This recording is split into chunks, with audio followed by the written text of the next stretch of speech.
Hai guys, balik lagi sama Mimin. Kali ini kita bakal lanjutin alur cerita Kang Kuli lagi. Maaf ya kalau update-annya telat mulu, sibuk banget soalnya. Bagi yang mau lihat part sebelumnya, bisa cek link playlist yang ada di deskripsi. Link traktiran kopi juga ada di situ ya. Langsung aja ke ceritanya. Part kemarin berakhir, di mana dengan mengorbankan dirinya, Lloyd berhasil membawa Raja Neraka menuju gerbang reinkarnasi. Hal itu membuat invasi yang dilakukan oleh Raja Neraka berbuah kegagalan. Dan berkat pengorbanan Lloyd itu, orang-orang yang awalnya ditakdirkan untuk mati berhasil diselamatkan olehnya. Namun, meski pihaknya mendapatkan kemenangan besar, semua orang-orang di sana hanya bisa terdiam terpaku karena mereka harus kehilangan Lloyd yang ikut masuk ke dalam gerbang reinkarnasi. Kepergian Lloyd itu tentunya memberikan guncangan yang sangat besar bagi semua orang yang mengenalnya. Namun, daripada tetap terbelenggu oleh kesedihan, seluruh penduduk wilayah Frontera mencoba untuk melanjutkan dan menjaga apa yang telah Lloyd tinggalkan untuk mereka. Dan tak lupa, mereka selalu berharap serta berdoa semoga tuan muda yang mereka cintai dapat kembali memimpin mereka semua nantinya. Sementara itu, untuk Kim Soo-ho atau Lloyd, ia pun sudah bisa menerima apa yang telah terjadi pada dirinya. Ia akan menjalani kehidupannya yang asli mulai sekarang. Dan hal yang tidak terduga terjadi, di mana sistem yang selama ini telah membantunya adalah bagian dari keluarganya sendiri. Selama ini, ayah dan ibunya tidaklah pernah meninggalkan sisi Kim Soo-ho. Mereka berdua selalu membantunya tanpa ia bisa sadari selama ini. Mengetahui hal itu, tentunya Kim Soo-ho pun langsung berderai air mata saking terharunya. Ia merasa sangat bersyukur bisa menjalani semua hal tersebut. Tapi hal yang berbeda berlaku kepada Xavier, di mana Xavier tidak terima dengan apa yang menimpa Kim Soo-ho. Sehingga Xavier pun memutuskan berkelana mencari cara agar dirinya bisa membawa pulang Kim Soo-ho bersamanya. Sudah 5 tahun lamanya Xavier berkelana ke sana kemari menuju tempat yang tak terhitung jumlahnya. Dan setelah mendapatkan beberapa petunjuk, Xavier pun langsung bergegas kembali menuju kerajaan Magento. Di mana terlihatlah Xavier yang telah menyampaikan beberapa informasi yang ia ketahui untuk bisa membawa Lloyd. Di sana Xavier berkata bahwa satu-satunya cara untuk membawa Lloyd kembali adalah dengan menemui Raja Naga Berkis. Xavier menjelaskan kepada Ratu Magento bahwa dia dan Lloyd pernah meminjam kekuatan Raja Naga Berkis untuk pergi ke kampung halamannya Lloyd yang berada di dunia lain. Karena itulah mereka harus bisa menemukan sang Raja Naga Berkis untuk meminjam kekuatannya sekali lagi. Dengan begitu mereka bisa menuju tempat Lloyd berada. Namun Ratu Magento tidak begitu saja yakin dengan perkataan Xavier. Ia bertanya, bukankah Lloyd telah memasuki gerbang reinkarnasi bersama Raja Neraka? Tidak peduli dimanapun ia berada, bukankah mereka tidak mengetahui Lloyd akan bereinkarnasi menjadi apa? Namun dengan nada yang sangat yakin, Xavier coba menenangkan Ratu Magento. Walaupun sangat kecil, setidaknya ada kemungkinan bahwa Lloyd tidaklah bereinkarnasi dan hanya kembali ke dunia asalnya saja. Mendengar hal itu, Ratu Magento kembali bertanya, apakah Xavier sangat yakin dengan kemungkinan tersebut? Dan Xavier menjawab pertanyaan tersebut dengan jujur, bahwa ia tidak terlalu yakin akan hal itu. Namun dengan tegas ia berkata, bahwa Lloyd Frontera akan terus maju dengan mempertaruhkan segalanya untuk suatu kemungkinan keberhasilan, tidak peduli sekecil apapun kemungkinan itu.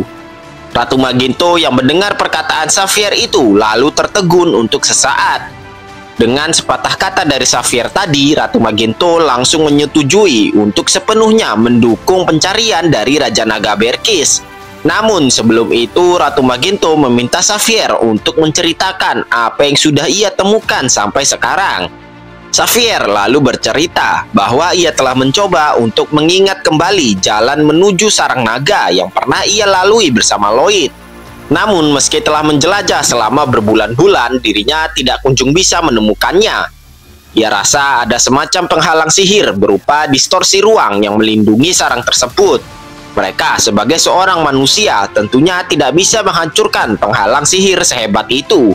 Karena itulah mereka harus mencari tahu bagaimana para pahlawan terdahulu bisa mencapai sarang Raja Naga.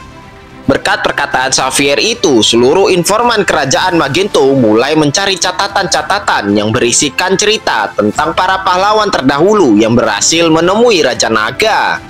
Mereka bahkan juga menyisir tempat-tempat yang disinyalir berhubungan dengan kisah tersebut. Dan dari semua pencarian itu, mereka menemukan beberapa informasi, yaitu para pahlawan yang berhasil menemui Raja Naga memiliki sebuah izin khusus. Dan mereka juga telah menemukan desa yang memiliki legenda tentang izin masuk tersebut. Namun masalahnya, desa itu sekarang telah hancur rata dengan tanah. Tapi tetap saja hal itu tidak akan menghentikan langkah mereka untuk bisa mencari izin masuknya. Sementara kerajaan Magento tengah sibuk mengumpulkan informasi, Shin pun berpindah sejenak menuju wilayah Frontera yang terlihat cukup sepi. Bahkan spanduk yang berisikan ucapan selamat datang untuk Lloyd Frontera sudah tampak cukup lusuh. Dan benar saja spanduk tua tersebut akhirnya copot dari tiang yang mengikatnya selama ini. Terlihatlah monumen yang telah dibangun oleh penduduk wilayah Frontera untuk menghormati keberadaan Lloyd. Monumen tersebut masih tampak kokoh dan terawat, sama seperti harapan seluruh penduduk wilayah Frontera. Di saat itu muncullah Tuan Bayern yang memerintahkan Sesan Greg dan pekerja yang lain untuk mengganti tiang dan spanduk yang sudah lusuh tersebut. Hal itu membuktikan bahwa penduduk wilayah Frontera masihlah memegang erat harapan mereka agar Lloyd dapat kembali suatu hari nanti. Dan Shin lalu kembali berpindah menuju ke posisi Xavier yang kembali berkelana untuk mencari keberadaan sang Raja Naga Berkis. Di sana Xavier bergumam bahwa tak satu pun orang di wilayah Frontera meragukan akan kembalinya Kim Soo-ho. Begitupun dirinya. Tak pernah sedikit pun ia pernah berpikir tidak akan bisa menemukannya. Karena hanya dengan melihat ke depan untuk mencapai tujuan adalah prinsip yang telah diajarkan oleh Kim Soo-ho padanya. Dan lamunan Xavier itu dipecahkan oleh suara seseorang. Orang tersebut heran mengapa bisa ada seorang manusia yang bisa mencapai tempat ini. Sontak mendengar hal itu, Xavier pun langsung menoleh ke arah sosok di belakangnya. Dan alangkah terkejutnya sosok tersebut saat melihat wajah dari Xavier. Sosok tersebut adalah Naga Tyrannus, orang tua dari Raja Naga Berkis. Tetapi Shin pun berpindah ke posisi Kim Soo-ho yang tengah bersiap untuk pergi bekerja.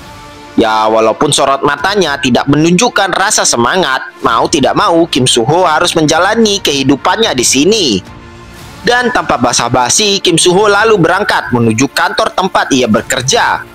Namun terjadi suatu hal yang janggal saat dirinya mulai bekerja, di mana atasannya yang biasanya menyebalkan menyambutnya dengan cukup ramah. Di sana, tanpa ada alasan yang jelas, atasannya menyebut Kim Soo-ho sebagai kepala tim yang baru. Tentunya Kim Soo-ho yang mendengar hal itu dibuat kebingungan. Dan atasannya menjelaskan bahwa saat rapat kemarin, para manajer telah memutuskan untuk mengangkat Kim Soo-ho sebagai kepala tim baru, yaitu tim pengembangan bisnis baru.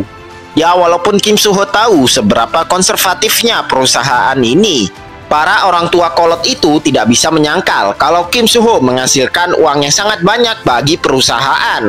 Karena itulah mau tidak mau mereka harus mengangkat Kim Soo-ho sebagai kepala tim yang baru. Namun Kim Soo-ho yang mendengar hal tersebut cuma terdiam saja. Bahkan ia hanya berterima kasih dengan nada suara yang tidak bergairah. Tentunya hal itu pun membuat atasannya menjadi kebingungan. Ia kira Kim Soo-ho akan sangat senang mendapatkan promosi. Padahal Kim Soo-ho adalah kepala tim termuda yang pernah ada. Tapi kok biasa-biasa aja, malah cenderung enggak semangat. Kim Soo-ho pun cuma meminta maaf atas reaksinya tersebut yang tidak mengenakan. Namun atasannya sudah tidak menyinggung hal itu lagi. Dan setelah beberapa bacotan yang cukup panjang, akhirnya Kim Soo-ho pun menyelesaikan pekerjaannya. Dan tanpa buang-buang waktu lagi, Kim Soo-ho langsung akan menuju pulang ke rumahnya. Namun baru saja ia melangkah keluar dari kantor, notifikasi dari handphonenya membuatnya terhenti. Di sana teman Kim Soo-ho yang pernah mentraktir daging sapi mengiriminya sebuah pesan. Sontak Kim Soo-ho yang membaca pesan tersebut dibuat sedikit terkejut. BTW lupa nama nih cowok siapa ya, jadi kita panggil Jimin, oke? Dan scene lalu berpindah di mana terlihatlah Jimin dan Kim Soo-ho yang sedang makan daging panggang bersama. Di sana Jimin mengingatkan Kim Soo-ho dengan janjinya dulu, di mana jika ia telah sukses, ia akan mentraktir Kim Soo-ho makan daging sapi lagi. Dan hari ini adalah saatnya. Ia bertanya, sejak dirinya tidak ada, ia kira Kim Soo-ho tidak akan pernah melihat daging sapi lagi. Tapi sekarang Kim Soo-ho malah menjadi kepala tim dari perusahaan besar. Apakah Kim Soo-ho berencana pamer pada dirinya? Ia tidak akan tinggal diam jika Kim Soo-ho mau pamer. Dan dengan tersenyum tipis, Kim Soo-ho berkata bahwa dirinya memang tidak pernah melihat daging sapi selama ini. Sontak hal itu membuat Jimin jadi kebingungan. Ia bertanya, apakah gaji yang diterima Kim Soo-ho sangat sedikit sampai ia semiskin itu? Namun dengan tetap tersenyum, Kim Soo-ho membalas bahwa dirinya hanya menunggu daging sapi yang akan ditraktir oleh Jimin, karena dirinya percaya Jimin akan sukses suatu hari nanti. Jimin yang mendengar perkataan Kim Soo-ho itu sempat terdiam sesaat. Namun dengan cengengesan ia berkata bahwa perkataan Kim Soo-ho itu boleh juga. Kalau begitu, ia akan memberikan porsi tambahan untuk Kim Soo-ho. Jimin lalu bertanya, bagaimana kabar Kim Soo-ho selama ini? Karena ia sangatlah penasaran. Kim Soo-ho yang mendengar hal itu sempat terdiam sesaat. Ia lalu mulai berbicara bahwa dirinya memimpikan suatu hal yang sangat seru dan menyenangkan. Tentunya Jimin yang kepo bertanya, mimpi apa yang Kim Soo-ho alami? Kim Soo-ho lalu mulai menceritakan kisah perjalanannya di dunia novel, mulai dari ia yang mengambil alih tubuh seorang bangsawan sampah, sampai semua petualangan yang ia alami di dunia tersebut. Kim Soo-ho sangat bersemangat menceritakan kisahnya itu kepada Jimin yang tak kalah semangatnya mendengarkan cerita Kim Soo-ho. Berjam-jam Kim Soo-ho menceritakan semua petualangannya tersebut kepada Jimin yang masih setia mendengarkan ceritanya. Bahkan dari yang awalnya restoran yang mereka datangi ramai pengunjung sampai tersisa mereka berdua saja. Kim Soo-ho lalu dengan semangat menceritakan bagaimana kisahnya bisa mengalahkan Raja Neraka yang menjadi musuh utamanya di dunia tersebut, sehingga ia bisa kembali ke dunia ini. Jimin yang mendengar seluruh cerita Kim Soo-ho itu lalu terdiam sambil memasang ekspresi wajah yang cukup serius. Melihat hal itu, Kim Soo-ho pun lalu ikut terdiam. Sambil menggaruk-garuk kepalanya, ia meminta maaf karena menceritakan kisah kekanak-kanakan kepada Jimin. Padahal ia sudah dewasa, tapi masih memimpikan hal yang konyol seperti itu. Namun dengan nada suara yang sangat serius, Jimin bertanya, kisah yang diceritakan Kim Soo-ho itu bukan mimpi kan? Sontak Kim Soo-ho yang mendengar perkataan Jimin itu dibuat terdiam. Dan dengan tersenyum ia membantahnya, hal itu sudah pasti cuma mimpi. Ia tidak mungkin bisa mengarang cerita sedetail itu. Namun Jimin memotong perkataan Kim Soo-ho. Ia berkata bahwa Kim Soo-ho memang mengalami semua hal tersebut. Sontak Kim Soo-ho yang mendengar perkataan Jimin itu dibuat kembali terdiam. Dan tanpa sadar Kim Soo-ho pun mulai meneteskan air matanya. Namun ia lalu buru-buru mengusap air matanya tersebut sambil berkata bahwa jika bukan mimpi, lalu ceritanya itu apa? Tidak mungkin hal itu ada di dunia ini. Jimin dengan tenang membalas bahwa dia juga tidak tahu. Bisa jadi bagi Kim Soo-ho dunia ini hanyalah sebuah mimpi dan dunia di dalam novel tersebut adalah nyata. Seperti yang ia katakan, bahwa Kim Soo-ho itu terasa seperti orang yang berasal dari dunia lain. Ia merasa kalau Kim Soo-ho itu adalah seorang pahlawan dari dunia lain yang kehabisan energinya lalu datang ke dunia ini. Namun Kim Soo-ho menjawab bahwa dirinya cuma seorang karakter sampingan, bukanlah seorang pahlawan. Dan di sana Jimin pun mengungkapkan sebuah perkataan yang cukup mengejutkan Kim Soo-ho. Jimin berkata bahwa bukan cuma karakter utama saja yang bisa menjadi pahlawan. Sontak Kim Soo-ho dibuat kembali terkejut oleh perkataan Jimin itu yang bisa menebak isi hatinya. Namun di sana Jimin kembali bertanya, menurut Kim Soo-ho, apakah bagi Xavier semua ini akan berakhir begitu saja? Kim Soo-ho yang mendengarnya malah dibuat kebingungan, soalnya dirinya tidak mengerti apa yang Jimin maksud. Jimin lalu menjelaskan perkataannya, bahwa menurutnya Xavier itu tidak akan mungkin tinggal diam begitu saja. Ia yakin Xavier akan menggunakan segala cara untuk bisa menemukan Kim Soo-ho. Dan benar saja apa yang dikatakan Jimin, di mana terlihatlah Xavier yang telah berdiri tepat di hadapan sang Raja Naga Berkis, yang tentu saja hal itu langsung membuat Raja Naga Berkis sedikit merasa terkejut. Dengan nada suara yang datar, Xavier meminta Raja Naga Berkis untuk mengirimnya menuju Seoul. Sontak Raja Naga Berkis langsung kebingungan, tiba-tiba ditodong permintaan sama Xavier. Raja Berkis bertanya, bagaimana caranya Xavier bisa masuk ke tempat ini, padahal dirinya sudah memasang sihir distorsi ruang dan waktu yang sangat kuat. Xavier dengan jujur menjawab bahwa Naga Tyrannus lah yang memberitahu caranya. Naga Tyrannus mengatakan bahwa terdapat sebuah pola dalam barrier sihirnya. Jika ia menggunakan kekuatan yang cukup untuk merobek ruang, maka dirinya bisa memasuki tempat ini. Begitulah caranya ia bisa berakhir di tempat Raja Naga Berkis. Namun Raja Naga Berkis malah jadi kebingungan. Ia bertanya bagaimana Xavier bisa bertemu dengan bapaknya. Namun Xavier memilih untuk tidak menjawab pertanyaan Raja Naga Berkis itu. Yang tentu saja hal itu membuat Raja Naga Berkis sedikit merasa canggung. Raja Naga Berkis pun tidak jadi mempermasalahkan hal tersebut lagi. Toh dia tahu kalau ujung-ujungnya Xavier pasti akan menemui dirinya suatu saat. Raja Naga Berkis juga tak lupa mengucapkan rasa bela sungkawanya. Ia sudah mendengar apa yang terjadi kepada Lloyd Frontera.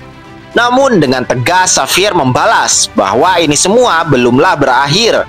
Selama Lloyd masih hidup, maka ia pasti akan membawanya kembali. Raja Naga Berkis yang mendengar perkataan Xavier itu cuma bisa menghela nafasnya saja. Ia lalu memberitahu Xavier bahwa semua yang telah terjadi adalah keputusan dari sosok yang jauh lebih tinggi dari dunia mereka. Bahkan dirinya tidak bisa memastikan apakah Kim Soo-ho ada di Seoul atau tidak. Namun mendengar penjelasan tersebut tidaklah membuat Xavier patah semangat.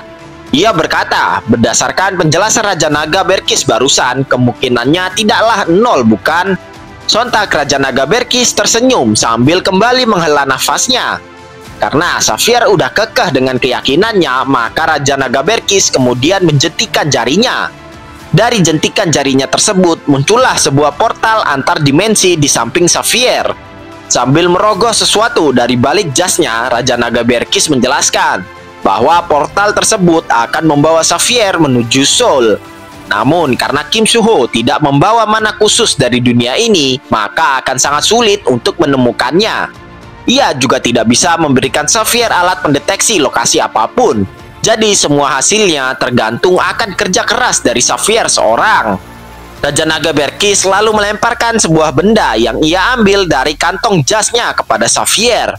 Ia menjelaskan bahwa benda tersebut dapat membuat Xavier kembali ke dunia ini dimanapun ia berada. Xavier cukup menekan tombol yang berada di tengah benda tersebut, dan boom, Xavier akan langsung kembali ke dunia ini. Raja Naga Berkis meminta Xavier untuk menggunakan alat tersebut dengan baik, karena dirinya sudah begadang seharian untuk bisa menciptakan alat tersebut. Sontak Xavier yang mendengar perkataan dari Raja Naga Berkis itu dibuat terkejut. Namun dengan santai Raja Naga Berkis membalas, seperti yang ia katakan di awal, dirinya sudah tahu kalau cepat atau lambat Xavier pasti akan menemuinya. Jadi ia cepat-cepat membuat alat tersebut daripada direcokin, ya kan? Raja Naga Berkis pun menyuruh Xavier untuk segera pergi dan jangan mengganggu bobok siangnya. Xavier yang mendengar penjelasan dari Raja Naga Berkis sempat terdiam untuk sesaat. Dan dengan rasa penuh hormat, Xavier pun berterima kasih atas bantuan yang Raja Naga Berkis berikan kepadanya. Lalu tanpa membuang-buang waktu lagi, Xavier langsung memasuki portal dimensi tersebut untuk menjemput Kim Soo-ho di Seoul. Di mana Shin lalu berpindah ke hiruk-pikuk kota Seoul yang sangat padat. Di sana terlihatlah Xavier yang tengah berlari berkeliling kota untuk mencari keberadaan Kim Soo-ho. Xavier terus memperhatikan orang-orang yang berada di sekitarnya untuk mengecek siapa tahu terdapat Kim Soo-ho di sana. Banyak orang-orang yang berlalu lalang yang ia jumpai, namun dirinya merasa belum menemukan Kim Soo-ho yang ia kenal. Setelah mencari ke sana kemari, Xavier pun sempat merasa sedikit putus asa karena merasa kelelahan. Namun tekadnya untuk bisa menemukan Kim Soo-ho membawanya kembali untuk melakukan pencarian. Ia telah berusaha keras untuk menelusuri setiap tempat yang ia bisa. Namun yang kita tahu, Seoul itu sangatlah luas. Jadi Xavier merasa sangat kesulitan untuk bisa mencari keberadaan Kim Soo-ho. Apalagi masalah terbesarnya, Xavier bahkan tidak tahu rupa asli dari Kim Soo-ho seperti apa. Dan pada akhirnya Xavier pun kembali jatuh dalam rasa putus asa. Ia hanya bisa terduduk lemas sambil menyalahkan dirinya sendiri. Andai saja ia mengenal Kim Soo-ho lebih baik lagi, mungkin sekarang dirinya sudah menemukan di mana Kim Soo-ho berada. Xavier lalu terdiam dengan lamunannya sendiri. Kemudian ia mengeluarkan alat yang diberikan oleh Raja Naga Berkis sebelumnya. Ia kembali merenung sambil menatap benda tersebut. Selama ini dirinya memang tidak pernah berbuat apapun untuk membantu Kim Soo-ho. Dirinya sama sekali tidaklah berguna. Dan dengan meneteskan air mata, Xavier bertanya, MC macam apa dirinya ini? Mana ada MC yang sebodoh dirinya? Jika MC yang sebenarnya adalah Kim Soo-ho, sudah pasti ia bisa menemukan jalan keluarnya. Xavier lalu mengangkat wajahnya ke langit. Ia tidak tahu harus berbuat apa sekarang. Dan di saat itu, Xavier pun terkejut saat melihat sesuatu di atas kepalanya. Hal yang dilihat Xavier sampai membuatnya terkejut adalah keberadaan dari Namsan Tower yang menjulang tinggi di udara. Melihat Namsan Tower, Xavier lalu teringat akan perkataan Kim Soo-ho terdahulu. Kim Soo-ho berkata bahwa saat seseorang merasakan rasa rindu yang mendalam, mungkin saja ia bisa dipertemukan di tempat ini. Sontak Xavier pun kembali menemukan secercah harapannya. Ia kembali bangkit dari posisi sebelumnya. Kali ini Xavier akan mempertaruhkan segalanya untuk bisa menemukan Kim Soo-ho berada. Dan tanpa babi bu, Xavier pun langsung berlari sekuat tenaga menuju Namsan Tower yang tak jauh dari tempatnya berdiri. Di sana dengan sangat bersemangat, Xavier menaiki satu persatu tangga yang menuju gunung tempat Namsan Tower berada. Sambil terus berlari, Xavier pun kembali mengingat-ingat kenangannya bersama Kim Soo-ho.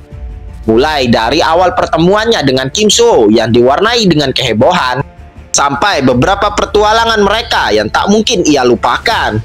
Sesampainya di Namsan Tower, Xavier pun langsung mengecek ke sekelilingnya, berharap-harap semoga firasatnya ini tidaklah salah, bahwa Kim Soo-ho memanglah berada di sini.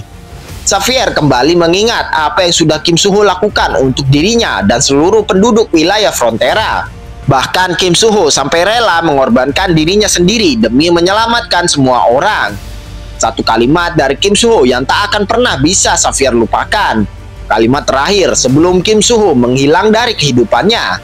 Dan berkat dari perkataan Kim Soo-ho itu, Xavier pun akan menjadi seorang MC yang bertanggung jawab. Di mana tanggung jawabnya sekarang adalah membawa Kim Soo-ho kembali. Dan firasat Xavier itu tidaklah salah. Karena Kim Soo-ho memanglah berada di Namsan Tower bersama Jimin. Kim Soo-ho pun sempat tertegun saat melihat seseorang yang sedang gerasa gerusu di hadapannya. Kim Soo-ho sangat merasa familiar dengan orang yang tengah sibuk sana kemari tersebut. Dan orang yang tengah diperhatikan oleh Kim Soo-ho itu adalah Xavier yang tengah mencari keberadaannya. Dan secara tidak sengaja, mata keduanya lalu saling bertatapan satu sama lain. Keduanya sama-sama terdiam saat mata mereka saling menatap satu sama lainnya. Di mana dengan pelan Kim Soo-ho lalu memanggil nama Xavier. Xavier yang mendengar hal tersebut langsung menahan tangisannya. Ia kemudian tersenyum hangat ke arah Kim Soo-ho yang selama ini ia cari. Tetapi scene lalu berpindah sejenak menuju wilayah Frontera, di mana terlihatlah wilayah Frontera yang tengah sibuk merayakan sebuah pesta tahunan.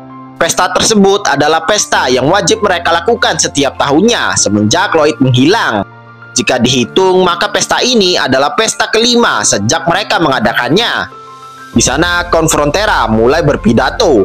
Hari ini adalah hari di mana wilayah Frontera mengalami kehancuran. Hari di mana Lloyd pergi meninggalkan mereka semua. Tetapi hari ini juga merupakan penanda bahwa mereka semua masih memiliki harapan kalau Lloyd kelak akan kembali lagi. Untuk itu, Konfrontera mengajak semua orang untuk saling bersulang untuk menikmati seluruh jamuan di pesta ini. Setelah Konfrontera menyelesaikan pidatonya, pesta tersebut secara resmi dimulai. Semua penduduk wilayah Frontera sangat menikmati keadaan pesta tersebut yang sangat meriah. Bahkan Bibung yang terlihat murung semenjak kepergian Lloyd dan hewan fantasinya sekarang dapat tersenyum lebar. Di atas kepala Bibung terdapat Nona Artains, Lyra, dan salah satu Jenderal Demon yang menikmati juga pesta tersebut. Nona Artains berkata kepada Bibung bahwa ia merasa bersyukur sekarang Bibung bisa ceria kembali. Awalnya ia sangat khawatir saat melihat keadaan Bibung yang terus terpuruk. Bibung lalu menjelaskan bahwa berpisah dengan makhluk yang ia sukai memanglah menyedihkan. Bahkan awalnya ia sempat berpikir untuk pergi saja dan hidup menyendiri seperti dulu. Namun karena mereka, yaitu pihak Demon, selalu memperlakukannya dengan baik, jadi ia merasa bahagia. Mendengar hal manis tersebut, Nona Artains langsung tersenyum. Ia berterima kasih karena Bibung mengucapkan hal itu padanya. Ia lalu mengajak Bibung untuk bermain bersama dan menikmati pesta ini. Mereka haruslah tetap bahagia saat Lloyd datang kemari nantinya. Dan hal yang sama juga dirasakan oleh penduduk yang lain, di mana Sin lalu berpindah ke Tuan Bayern, Sesan Greg, dan Tordes yang sedang makan bersama. Di sana, Sesan Greg memberikan selamat kepada Tordes yang sudah naik jabatan. Dengan begitu, gajinya pasti akan jadi lebih banyak. Namun, sambil tersenyum pahit, Tordes menjawab bahwa gajinya habis untuk membayar semua hutang-hutangnya kepada keluarga Frontera. Sesan Greg pun menyemangati Tordes untuk bisa bekerja lebih keras lagi, supaya hutang-utangnya sama Lloyd bisa lunas. Keadaan pesta menjadi semakin meriah dengan penampilan dari dua orc dan Amelia. Penampilan mereka bertiga berhasil menyihir seluruh pengunjung pesta tersebut. Bahkan Babang Tampan, Emily berserta bayinya sangat menikmati penampilan dari ketiganya. Namun di balik hiruk-pikuk pesta yang meriah, si Solitas tetap gak bisa menikmati semua itu dengan tenang. Karena Pak Tua Dwarf langsung datang dan mengajak Solitas untuk terus berlatih. Karena si Solitas tidaklah boleh bermalas-malasan. Sementara itu, Sin lalu berpindah ke Komandan Blank dan si Termes yang sedang bersaing menjadi penganut setia sekte sesatnya Lloyd. Ya bisa dilihatlah, soalnya mereka sedang bertarung patung siapa yang lebih bagus dalam menangkap kejelekan wajahnya Lloyd. Komandan Blank berkata bahwa patung milik mereka bisa membuat bulu kuduk semua orang berdiri dengan hanya melihatnya sekilas saja. Ini baru Lloyd banget, ucap Komandan Blank. Namun si Termes gak mau kalah. Ia berkata, "Heleh begitu doang. Lihat nih punya kita." Langsung sawan yang ngelihatnya ya kan? Ini baru Lloyd banget, ucap Termes. Namun di saat itu, Count dan Countess pun datang menghampiri mereka berdua dengan raut wajah yang sedikit kecewa. Sontak Termes dan Komandan Blank langsung dibuat ketar-ketir melihat kemunculan dari orang tua ketua sekte mereka. Namun siapa sangka, kirain mau marah-marah, si Countess malah menunjukkan hasil karyanya yang lebih membagongkan dari milik Termes dan Komandan Blank. Udah join sekte sesat rupanya bapak ibunya Lloyd ya kan? Sontak Termes dan Komandan Blank langsung dibuat bersujud dan mengakui kekalahan mereka. Ini adalah mahakarya yang bisa menggambarkan seberapa seram mukanya Lloyd. Tetapi Sin berpindah sejenak ke Julian yang memilih untuk tidak ikut menikmati pesta tersebut. Di sana muncullah Serajade yang sedari tadi mencari keberadaan Julian yang menghilang. Serajade tentunya bertanya apa yang sedang Julian lakukan di sini seorang diri. Julian yang mendengar hal itu sempat terdiam sesaat. Ia kemudian menjawab bahwa dirinya hanya penasaran apakah Yang Mulia Ratu Magento akan menghadiri pesta tahun ini atau tidak, seperti tahun-tahun sebelumnya. Nona Serajade lalu menjelaskan bahwa belakangan ini ia mendengar kalau pihak kerajaan tengah disibukkan oleh banyak hal. Apalagi banyak dari pejabat kerajaan yang menentang Ratu Magento untuk hadir di pesta ini setiap tahunnya. Julian yang mendengar penjelasan Serajade itu membalasnya dengan sedikit rasa kecewa. Namun Nona Serajade harus menarik perkataannya tersebut. Sambil tersenyum tipis, Nona Serajade berkata bahwa dirinya sudah meremehkan keteguhan hati dari Yang Mulia Ratu Magento. Di mana terlihatlah dari kejauhan sudah nampak iring-iringan dari kereta kerajaan Magento yang mendekat menuju wilayah Frontera. Hal itu tentunya langsung membuat Julian yang awalnya sedikit merasa bersedih kembali ceria. Tetapi Sin pun berpindah kembali menuju pertemuan antara Xavier dan Kim Suho. Kim Soo-ho di sana dengan nada suara yang cukup pelan bertanya, apakah ia benar-benar Xavier? Xavier yang mendengar pertanyaan tersebut hanya menjawabnya dengan tersenyum. Lalu tanpa sepatah kata, Xavier pun berlutut tepat di hadapan Kim Soo-ho. Xavier berkata bahwa dirinya datang kemari untuk melayani Kim Soo-ho. Jimin yang melihat tingkah Xavier itu menjadi sangat terkejut. Apalagi perawakan Xavier sangatlah mirip dengan MC yang diceritakan oleh Kim Soo-ho sebelumnya. Padahal dirinya cuma berangan-angan saja. Tapi siapa sangka kalau Xavier akan benar-benar melintasi dimensi demi mencari Kim Soo-ho. Semua orang yang berada di sana langsung terdiam sambil mengalihkan perhatian mereka ke arah Xavier yang berlutut di hadapan Kim Soo-ho. Mereka semua merasa heran sekaligus bingung. Kenapa tiba-tiba ada orang yang berlutut di sini? Sementara itu, untuk Kim Soo-ho, ia pun bertanya kepada Xavier, apakah dengan kembalinya ke sana adalah keputusan yang benar? Sontak Xavier yang mendengar pertanyaan Kim Soo-ho itu langsung dibuat terkejut. Dengan pelan, Kim Soo-ho melanjutkan perkataannya. Dunia ini adalah tempat kelahiran dan tempat ia dibesarkan. Hanya sebuah kebetulan saja dirinya bisa pergi ke dunia itu. Dunia itu hanya mengakui dirinya karena ia memiliki kekuatan yang bisa dibilang curang. Tapi sekarang dirinya tidaklah memiliki kekuatan apapun. Apakah orang-orang di sana akan mau menerimanya? Xavier lalu menjelaskan semuanya dengan perlahan kepada Kim Soo-ho. Pertama-tama, sepertinya Kim Soo-ho telah salah memahami apa yang diperlukan penduduk wilayah Frontera. Yang diperlukan oleh seluruh penduduk wilayah Frontera adalah keberadaan Kim Soo-ho itu sendiri, bukannya kekuatan tersebut. Kim Soo-ho yang mendengar penjelasan Xavier lalu terdiam seketika. Kim Soo-ho lalu berkata bahwa di dunia tersebut entah bagaimana caranya ia bisa mendapatkan kekuatan yang sangat hebat. Berbeda halnya dengan di sini. Itu mungkin terjadi akibat perjalanan antar dimensi yang ia jalani. Jika ia kembali ke dunia itu, mungkin saja ia akan mendapatkan seluruh kekuatannya lagi. Namun dengan menundukkan kepalanya, Kim Soo-ho berkata bahwa jika ia melakukan itu, bukankah dirinya sama saja melarikan diri dari dunia ini seperti seorang pengecut? Semua orang di sini bekerja sangat keras untuk bisa bertahan hidup. Jika ia pergi, maka sudah pasti dirinya adalah seorang pengecut. Namun tanpa diduga, tiba-tiba Jimin pun langsung mendorong punggung Kim Soo-ho dengan cukup keras. Sontak Xavier yang melihat Kim Soo-ho dipukul, auto mengeluarkan aura membunuhnya yang sangat pekat. Tapi sebelum Xavier bisa bergerak, Kim Soo-ho pun buru-buru menenangkannya. Ia menjelaskan bahwa orang di sampingnya ini adalah temannya di dunia ini. Jimin lalu dengan santai berkata bahwa dirinya selalu ingin menjadi pintar seperti Kim Soo-ho. Namun seberapa keras pun ia mencoba, dirinya selalu berakhir gagal. Ia bahkan sampai mengira bahwa dirinya adalah seorang sampah yang tidak berguna. Dirinya sampai mau mati memikirkan semua itu. Dan ujung-ujungnya ia menyerah untuk bisa menjadi seperti Kim Soo-ho. Ia kabur dari semuanya. Tetapi sembari menjalani hidup dengan bersungguh-sungguh, dirinya menyadari bahwa melarikan diri tidaklah diperlukan.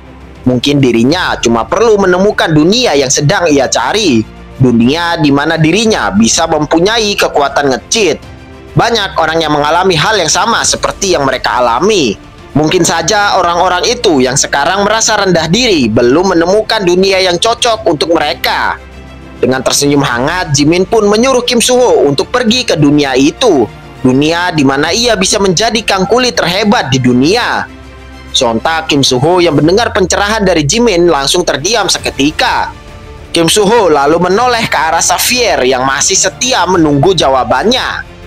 Dan melihat itu, Xavier pun langsung mengelurkan tangannya kepada Kim Soo-ho dengan tersenyum tipis. Kim Soo-ho yang sudah yakin dengan keputusannya lalu dengan tanpa pikir panjang meraih tangan Xavier itu. Di mana dua sahabat yang layaknya saudara kandung akhirnya bisa bersatu lagi setelah terpisah selama bertahun-tahun. Dan tanpa babi bu, Xavier langsung mengaktifkan alat pemberian Raja Naga Berkis sebelumnya. Alat yang bisa membawa mereka kembali ke dunia asalnya. Lalu sebuah cahaya yang cukup terang muncul setelah Xavier mengaktifkan alat yang diberikan Raja Naga Berkis itu. Dan sebelum pergi, tak lupa Kim Soo-ho pun memberikan senyuman perpisahan kepada Jimin yang memberikannya jempol sambil membalas senyuman Kim Soo-ho itu. Lalu Xavier dan Kim Soo-ho lalu terbang ke udara berubah menjadi sebuah lintasan cahaya yang menyilaukan. Cahaya tersebut melesat dengan kecepatan yang luar biasa, menembus langit dan menghilang secara perlahan. Semua orang yang berada di Namsan Tower langsung kebingungan dengan apa yang terjadi di hadapan mereka. Sampai-sampai mereka semua nge-lag untuk sesaat. Sementara itu, Jimin pun cuma cengengesan sambil bergumam kalau itu sangatlah keren. Dan scene lalu berpindah ke dunia novel The Iron-Blooded Knight, di mana terlihatlah lintasan cahaya yang membawa Xavier dan Kim Soo-ho telah melesat melewati seluruh tempat di dunia itu. Mulai dari kerajaan para duyung, tempat desa para centaur, bahkan sampai melewati tempat Raja Naga Berkis yang sedang bersantai dengan keluarganya. Raja Naga Berkis yang melihat lintasan cahaya tersebut langsung tersenyum tipis karena ia tahu kalau Xavier telah berhasil melakukan misinya. Mereka bertiga lalu menikmati keindahan dari cahaya tersebut yang menerangi langit malam yang bertabur dengan jutaan bintang-bintang. Sementara itu, untuk Kim Soo-ho, dari dalam cahaya tersebut, ia bisa menyaksikan seluruh dunia yang sudah ia tinggalkan sebelumnya. Dan di saat dirinya telah mencapai wilayah Frontera, perasaan Kim Soo-ho pun menjadi sangat lega karena semuanya masihlah baik-baik saja. Dan scene lalu berpindah ke pesta yang diadakan oleh Count Frontera, di mana sekarang mereka tengah melakukan sebuah sesi upacara yang selalu ada di setiap mereka mengadakan pesta tersebut, yaitu pesta pertunangan. Di sana terlihatlah seluruh penduduk wilayah Frontera yang telah berkumpul sambil membawa lentera mereka masing-masing. Dan juga terdengarlah suara dari pembawa pesan kerajaan yang memimpin acara hikmat tersebut. Ia berkata, menurut hukum suci kerajaan Magento, siapapun yang masuk dan tidur bersama ratu di kamarnya dengan alasan apapun harus melakukan pernikahan antara raja dan ratu. Karena itu, sang pembawa pesan pun memanggil Ratu Magento untuk menanyakan keabsahannya untuk melakukan pertunangan ini. Dan terlihatlah Ratu Magento yang telah hadir di acara tersebut dengan menggunakan gaun pernikahan. Dengan keberadaan ahli waris keluarga Frontera di sana, sang pembawa pesan kembali bertanya, apakah Ratu Magento menerima Lloyd Frontera sebagai suaminya? Dengan nada suara yang pelan, Ratu Magento menjawab bahwa dirinya akan dengan senang hati mematuhi perintah dari leluhurnya. Dengan jawaban Ratu Magento itu, sang pembawa pesan lalu mengalihkan perhatiannya menuju pihak pria. Ia bertanya, apakah Lloyd Frontera mau menerima Ratu Magento sebagai istrinya? Dan terlihatlah Lloyd yang diwakilkan oleh sekop legendaris miliknya. Hal itu terjadi karena Lloyd belumlah kembali ke sisi mereka semua saat ini. Semua orang yang menyaksikan hal itu hanya bisa terdiam dengan ekspresi yang cukup menyedihkan. Mereka masihlah paham betul rasanya kehilangan pemimpin yang mereka cintai. Walaupun kejadian tersebut telah berlalu bertahun-tahun, namun luka yang berada di dalam hati mereka tidaklah bisa hilang begitu saja. Suasana pesta yang seharusnya akan penuh kebahagiaan malah berubah menjadi kesedihan. Mereka hanya bisa terus berharap semoga tuan muda yang mereka cintai itu bisa kembali memimpin mereka lagi. Dan karena tidak mendapatkan jawaban dari mempelai pihak pria, maka sang pembawa pesan pun mengakhiri upacara pertunangan kali ini. Ia bertanya kepada Ratu Magento, apakah Ratu Magento mau menunggu jawaban dari Lloyd Frontera? Sambil mengarahkan pandangannya menuju sekop milik Lloyd, Ratu Magento bersumpah kalau ia akan menunggu Lloyd selamanya. Mendengar jawaban Ratu Magento itu, sang pembawa pesan secara resmi menunda acara pertunangan ini. Mereka akan melanjutkannya lagi 1 tahun dari sekarang, di hari yang sama seperti hari ini. Lagi-lagi semua orang hanya bisa terdiam saat menyaksikan kejadian pilu tersebut. Ratu Magento lalu hendak turun dari panggung acara tersebut, di mana Count Frontera telah menyambutnya di dekat panggung. Ratu Magento berkata bahwa dirinya akan segera kembali ke kerajaan, jadi Count Frontera bisa menikmati sisa pestanya. Sontak Count Frontera yang mendengar itu dibuat sedikit terkejut dengan membujuk Count Frontera meminta Ratu Magento untuk tinggal sedikit lebih lama lagi. Sambil tetap beranjak pergi, Ratu Magento membalas bahwa ia kurang merasa nyaman saat melihat orang-orang di sini selalu bersikap formal padanya. Count Frontera yang mendengar itu buru-buru meminta maaf. Namun perhatian dari Ratu Magento teralihkan oleh sesuatu. Di mana sebelum dirinya pergi meninggalkan pesta itu, dirinya memandangi sekop yang selalu Lloyd bawa kemana-mana. Tak ada satupun kata yang keluar dari Ratu Magento saat ia menatap sekop legendaris itu. Ia lalu memberikan sedikit kata-kata perpisahan kepada Count Frontera. Ia berkata bahwa dirinya sudah merasa cukup senang saat melihat Count Frontera dan warganya bisa hidup dengan aman dan damai. Ia berharap semoga semuanya akan tetap sama seperti ini sampai pesta tahun depan. Namun tiba-tiba muncullah suara seseorang yang memotong perkataan Ratu Magento itu. Orang tersebut berkata bahwa pesta tahun ini akan menjadi pesta yang terakhir. Ratu Magento dan Count Frontera yang mendengar suara tersebut tentunya menjadi terkejut, di mana dengan serentak mereka berdua lalu menoleh ke sumber suara tersebut. Dan terlihatlah Xavier yang tengah berjalan mendekat ke arah Ratu Magento dan Count Frontera berada. Xavier lah yang telah memotong perkataan Ratu Magento sebelumnya. Dan di sisi Xavier juga nampak Kim Suho yang telah mengganti pakaiannya dengan jubah milik Lloyd Frontera.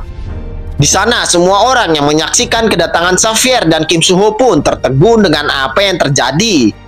Berkat kemunculan Xavier itu, Putri Saluria sampai-sampai meneteskan air matanya. Di sana semua orang masih terdiam terkejut sekaligus kebingungan dengan orang yang dibawa Xavier.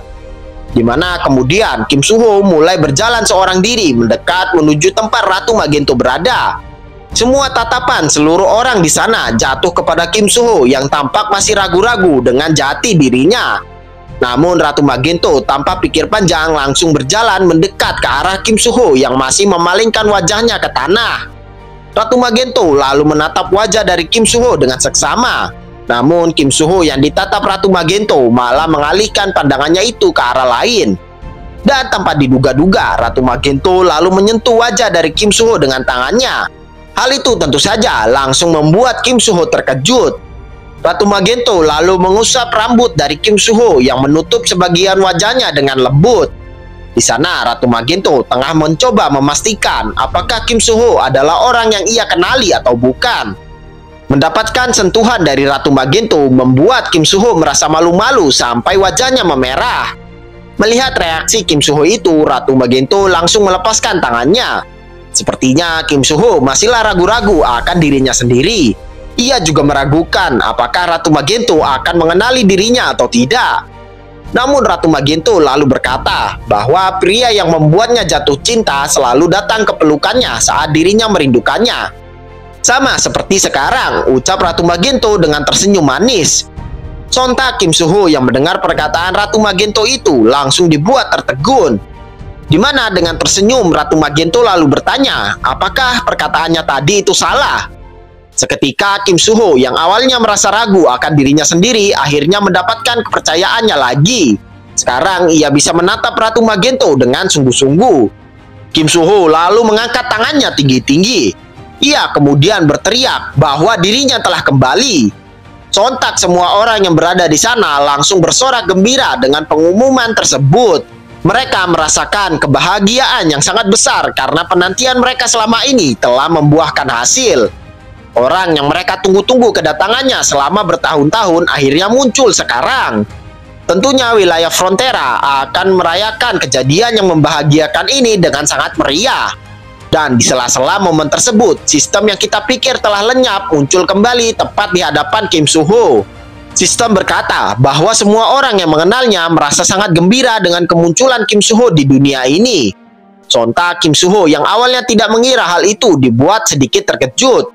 Sistem lalu melanjutkan perkataannya bahwa keinginan Kim Suho telah terkabulkan. Dengan ini, percobaan tentang intervensi kesalahan dari dunia bawah yang dilakukan entitas yang lebih tinggi telah berakhir dengan kesuksesan. Kim Suho pun sontak merasa sangat bahagia sampai-sampai ia terharu saat membaca notifikasi dari sistem tersebut. Dan tak berapa lama kemudian, kekuatan dari sistem lalu menyelimuti seluruh tubuh Kim Suho. Sistem berkata bahwa dunia ini telah memilih untuk menghilangkan rasa permusuhannya dengan Kim Suho.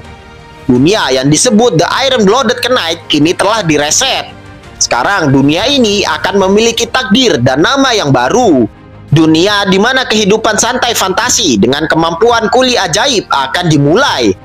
Lalu wush, Seketika tubuh Kim Soo-ho pun berubah menjadi rupa dari Lloyd Frontera, tubuh yang ia gunakan saat memasuki dunia ini pertama kalinya. Petualangan kali ini akan benar-benar menyenangkan. Iya kan anakku? Ucap sistem kepada Kim Soo-ho.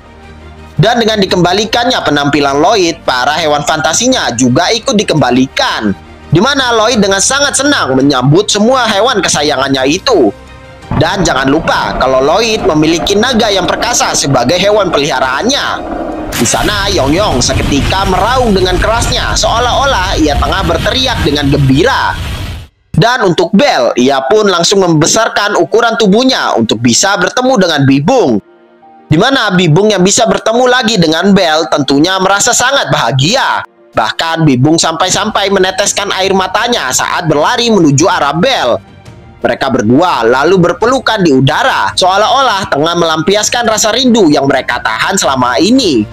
Hal yang sama juga dirasakan oleh Ratu Magento. Dengan tanpa rasa canggung, ia langsung memeluk Lloyd dengan erat. Semua orang bersorak saat melihat kedua pasangan tersebut bisa melepaskan rasa rindu mereka selama ini. Sebenarnya ada dua sih, tapi yang satu lagi kegedean jadi kagak kelihatan ya kan? Di sana Ratu Magento berkata bahwa awalnya ia sangat gugup di hadapan Lloyd karena wajahnya yang tadi itu ganteng banget. Tapi walaupun begitu, wajahnya yang burik ini lebih ia suka. Kayak kentang soalnya. Si Lloyd yang udah hafal sama tingkah Ratu Magento tersebut cuma bisa cengengesan doang. Yang penting mah hatinya baik ya kan? Dan akhirnya setelah berpuluh-puluh episode, Lloyd pun berani menyatakan rasa cintanya kepada Ratu Magento. Rasa cinta juga tidak hanya dirasakan oleh Lloyd dan Ratu Magento saja, di mana pasangan pertama dari cerita ini akhirnya bisa bersemi juga. Cerita kedua pasangan ini yang seharusnya berakhir dengan tragis kini berubah total menjadi cerita yang penuh kebahagiaan. Di saat itu Ratu Magento lalu memberitahu Lloyd bahwa ada satu hal yang ia harus lakukan, di mana terlihatlah Count dan Countess yang sedang menangis tak percaya bisa melihat Lloyd lagi. Di saat Lloyd hendak mendekati mereka berdua, Lloyd pun meminta maaf dengan tulus. Ia telah membohongi mereka berdua selama ini. Walaupun ia tahu kalau mereka pasti sudah mengetahui bahwa dirinya. Namun tanpa disangka, kedua orang tuanya langsung memegang tangan Lloyd dengan hangat. Mereka berdua menyambut kedatangan dari Lloyd, putra mereka yang membanggakan. Sontak Lloyd yang melihat reaksi dari Count dan Countess hendak meneteskan air matanya lagi. Ia tidak mengira kalau keduanya akan benar-benar menerima dirinya sebagai anak mereka. Dan di saat itu muncullah notifikasi sistem di belakang Count dan Countess. Sistem tersebut menampilkan wajah dari kedua orang tua Kim Soo yang tengah tersenyum lebar padanya. Pada akhirnya setelah semua yang terjadi, Lloyd pun mau memanggil Count dan Countess sebagai ayah dan ibunya. Di mana mereka bertiga lalu saling berpelukan melepas semua kerinduan yang mereka tahan selama ini. Di saat itu pembawa pesan yang emang satset langsung melancarkan aksinya. Ia yang mengetahui bahwa mempelai pria telah kembali buru-buru langsung menanyakan kesediaan Lloyd untuk menikah dengan Ratu Magento. Tentunya Lloyd yang tiba-tiba ditodong pernikahan langsung dibuat terkejut. Ditambah lagi Ratu Magento sedikit menggoda dirinya, di mana jika Lloyd menolak pertunangan ini maka Lloyd akan langsung dihukum mati. Dan dengan senyum misterius Ratu Magento bertanya, jadi apakah Lloyd mau menjadi suaminya? Ia pasti akan memberikan suaminya itu banyak pekerjaan nantinya. Lloyd yang melihat itu pun sempat terdiam sesaat. Lalu panel menunjukkan poin RP yang Lloyd dapatkan selama ini. Poinnya udah mentok ya kayaknya. Dan sebuah senyuman lalu mekar tepat di wajahnya Lloyd. Di mana Lloyd lalu merangkul Ratu Magento dengan romantis. Hari ini, ia, Kang Kulit legendaris, akan menerima Alicia Termina Magento sebagai istrinya. Dan karena raja telah kembali, maka hidupkan kembang apinya, ucap Lloyd dengan penuh semangat. Dan semua orang lalu memberikan selamat atas pernikahan Ratu Magento dan Lloyd itu. Semua penduduk wilayah Frontera bersuka cita atas berita yang menggembirakan tersebut. Mana sampai rudal dimodif lagi akan jadi kembang api.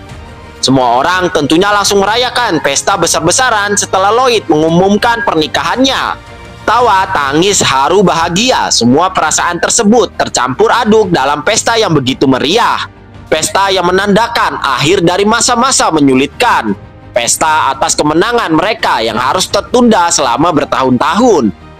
Dan di bawah ledakan kembang api yang diciptakan Yongyong, Ratu Magento pun menarik tubuh Lloyd kepadanya. Sehingga mereka berdua lalu saling berciuman di tengah keramaian pesta. Xavier yang melihat keromantisan tersebut pun ikut merasakan kebahagiaan yang dirasakan oleh Lloyd. Dan begitulah akhir dari cerita Kangkuli legendaris yang selama ini menemani kita semua. Tapi jangan di-close dulu ya videonya, karena masih ada post credit scene, di mana terlihatlah jiwa asli dari Lloyd yang tengah terapung-apung di lorong reinkarnasi. Di sana jiwa Lloyd masihlah penasaran akan bereinkarnasi menjadi apa. Jangan-jangan dirinya malah jadi cacing ya kan? Dia juga penasaran kehidupan macam apa yang dijalani oleh orang yang telah mencuri tubuhnya. Ia penasaran apa yang orang itu lalui sampai menjadi sekuat itu. Orang-orang pasti akan sangat gembira saat menyambut kedatangan orang itu. Ia hanya berharap semoga ada satu orang saja yang bergembira saat menyambut kelahirannya nanti. Dan saat ia sedang termenung dengan pikirannya tersebut, tanpa disadari dirinya telah mencapai ujung dari lorong reinkarnasi. Yang hal itu menandakan bahwa ia akan segera bereinkarnasi menjadi makhluk yang baru. Dan jiwa Lloyd lalu terbangun di sebuah ruangan yang terlihat cukup asing. Dan dengan samar-samar ia bisa melihat terdapat seorang laki-laki dan perempuan yang tengah memperhatikan dirinya. Kedua orang tersebut adalah orang tua dari Lloyd dalam siklus reinkarnasi kali ini. Mereka berdua tampak sangat senang saat menyambut kedatangan dari anak yang mereka tunggu-tunggu selama ini. Ayah dari Lloyd lalu mengangkat tubuhnya ke udara. Ia berkata bahwa anaknya akan menjadi pria yang tangguh, pintar, dan bisa diandalkan. Ia akan menamai anaknya dengan nama Kim Soo-ho. Dan begitulah akhir cerita dari World Best Engineer. Tamat ya guys ya. Cerita ini cerita yang paling awal yang Mimin buat ya. Cerita yang bikin channel Mimin bisa sebesar sekarang. Ya walaupun udah banyak yang upload ini cerita sampai tamat, tapi kalian tetap aja setia nungguin updatean dari channel Mimin. Oh ya, kata autornya sih bakal ada side story gitu. Kalau memang ada nanti Mimin bikinin alur ceritanya ya. Oke, thank you guys.